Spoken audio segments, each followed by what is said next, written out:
Alright, hey guys, Fox here to show you how to install UI created for League of Legends. What you're going to need to get started is FoxeUI, of course, and Raft Manager. I'm going to include these both in the description.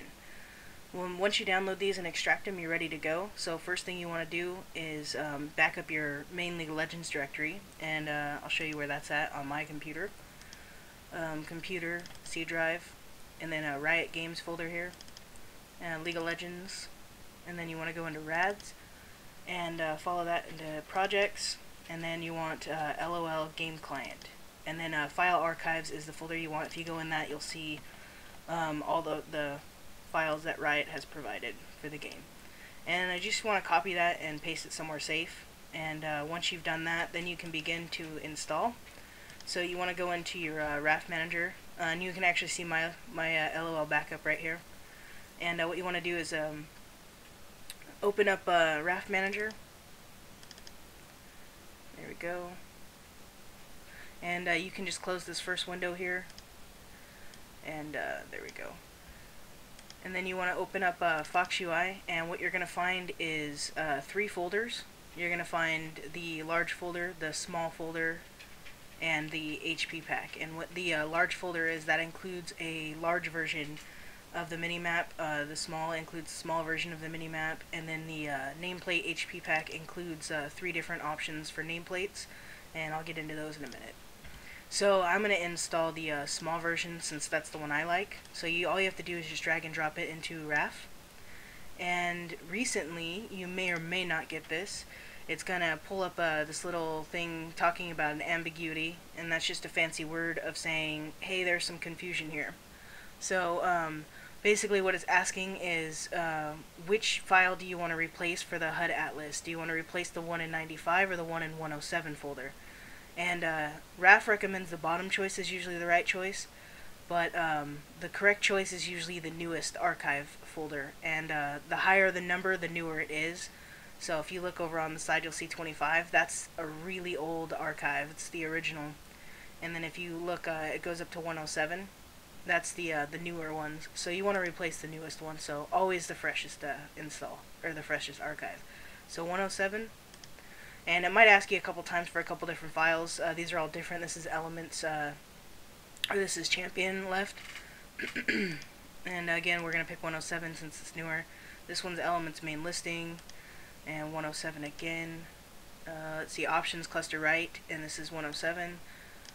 And then the last one wants to know which Titan bar to replace, and we're going to replace 98, which is, again, the more recent of the two. And after that's done, it's going to ask you to name it, and because I'm kind of always playing around in here, I'm going to name it something I know what it is, so, or which one I can tell the difference from. So there we go, we named it. And the HP pack, I'm just going to pick something for the different ally options. Basically what these are is, the default options are the ones that you've always seen with FoxeUI. They are the standard default colors, which are player and ally are the same color. They're blue for the colorblind, and they're green for the default, and then the enemy for both are red. And then the different ally options will provide you with the same colors, except your ally is going to be different. So in the default, when everyone's green, the allies are going to be blue, and then your enemy is going to be red. And then in the colorblind, everyone's going to normally be blue, but in this case your ally is going to be orange. And then the different player options are going to be the same colors, except the player is going to be different. So you have a couple options here. I was lucky enough, well, I don't want to say lucky because, yeah, anyways, I have a friend who's colorblind, and he told me that orange is a really good color for him. So, and it's my favorite color, so that's why I went ahead and picked that. So let me go ahead and install that. And again, I'm going to title it something I can tell the difference from later, since I'm always messing around in here. Alright, there we go. Okay, once you've installed both of those, you can make sure that you hit the check buttons on the end. It will switch them from disabled to enabled. And then you want to hit File Pack. And before I show you, there's a little tiny side note about these health bars. I was hesitant on releasing them because there's a little thing with like Lux's shield, for example. When she shields you, it will generally show up on your nameplate as like a different color and let you know the shield, or like Malphite's, Malphite shield or Morgana shield. Well, on the default options, it works 100% of the time. And on the different ally options, it will not work on the allies. And on the different player options, it will not work on the player. I know why this is happening. It's not something I can easily fix unless I can find where the code is for the nameplates, and I have literally scoured through every single file and every single archive trying to find it, and I haven't had any luck with it. So I am going to release it as is, but use them knowing that the shield doesn't work on the allies and the shield doesn't work on the players in the different folders. Okay. One last thing we're going to do before we go into the game, and this is completely optional, is we're going to go into Archive 87, and we're going to go into Data, and we're going to go into Images, and UI. And you're going to see this folder here called Game Bar. And what we're going to do is we're going to delete everything in Game Bar. Make sure you do not delete the things called ping. So we're going to start with XP bar mask and just right click and delete. And unfortunately you have to do it one by one. And we're going to go through and do this real quick. And basically what these are is there's a little orange ring that shows up around the nameplate, and a little flash glare, I guess is what I call it. I don't know what it's technically called, but it's a XP gain effect that shows up every time you gain experience when you kill something. And they show up on the nameplate, and they match with the original Riot default nameplates. They don't match with the Foxe nameplates, and so I just delete them. They're not really needed. Yeah. The one thing to know too is when you're deleting these, they won't actually register until you've closed and reopened RAF. So when we're done deleting them, we're going to close RAF and then just reopen it, just to make sure that we deleted everything. Alright, slow and careful. There's a lot here. This is optional again, you don't have to do this. Also, it's kind of pesky because not anytime, but a few times, Riot has released a HUD update and these magically reappear for some reason. You just have to come back and delete them again. And actually, it's optional to even use my nameplates. You don't have to. You can use the default ones if you prefer them. But it looks like we're just about done here. And 2 more. There we go. So I'm just going to close this, and then I'm going to reopen it to make sure that those deleted.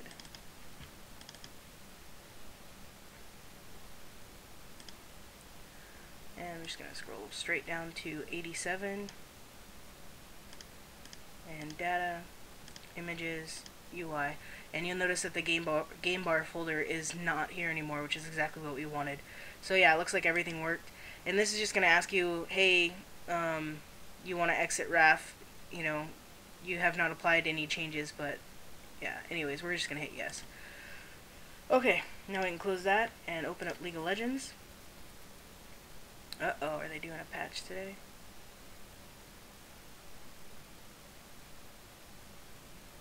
It looks like it, 108 release manifest. Interesting.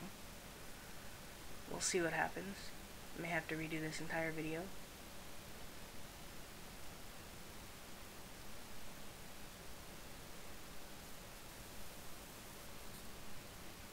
It may have just installed what I just deleted.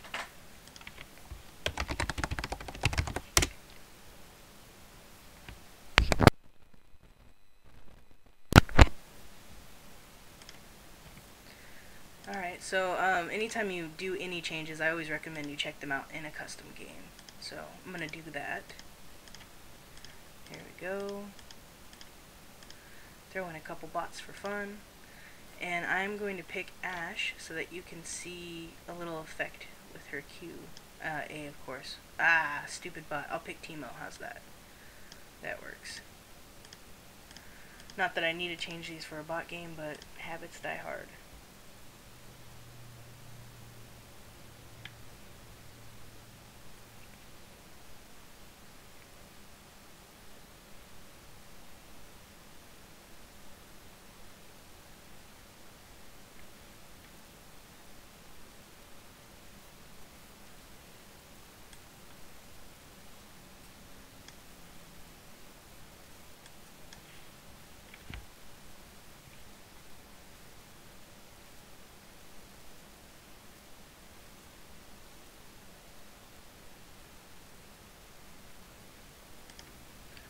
Alright, let's take a peek.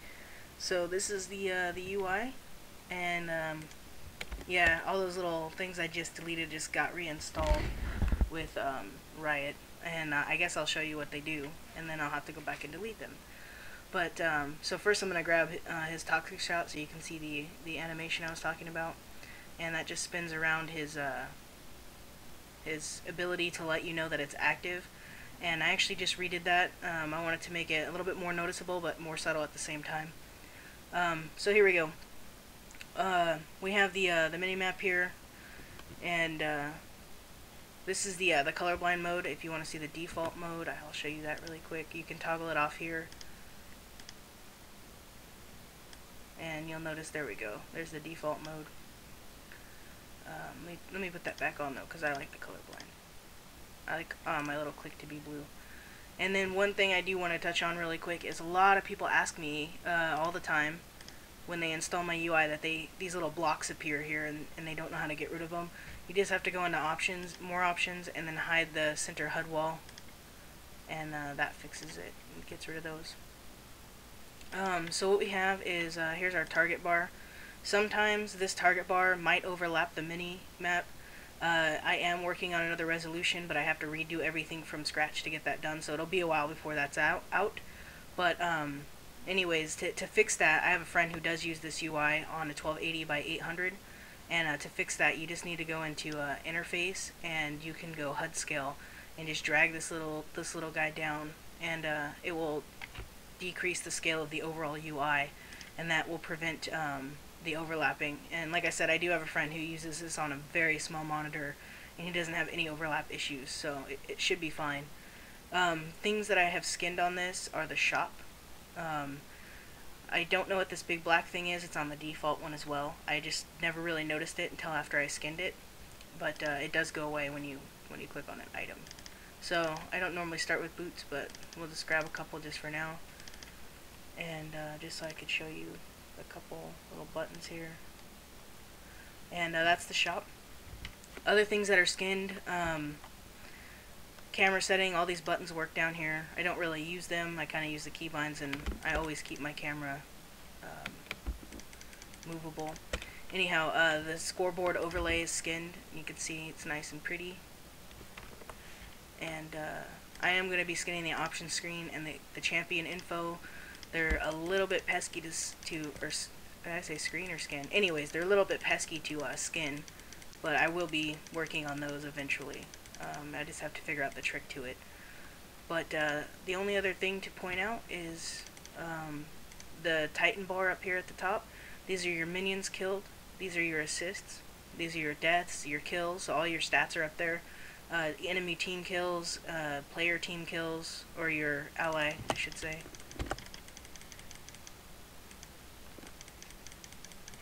Can I get him? Pesky heal. Yay! Okay. I love killing bots. The last thing that's skinned is the recall is skinned here. Yeah. So that's pretty much it. The alt indicators show up right underneath the mana bars here. They won't, however, show up on the bots. I don't know why Riot did that. Anyways, they do show up. And one thing to note about the Titan bar is it will look and appear different in Dominion, as Riot did not program these stats in for Dominion. Again, I don't know why. I would like to see them on Dominion. If I could find out how to code those in, I would definitely do it. But sometimes finding the code is not as easy as just opening the files. So yeah, that's it, guys. I hope you enjoy my UI, and I hope this was helpful. And if you have any questions, you can leave them on DeviantArt for me. Thanks.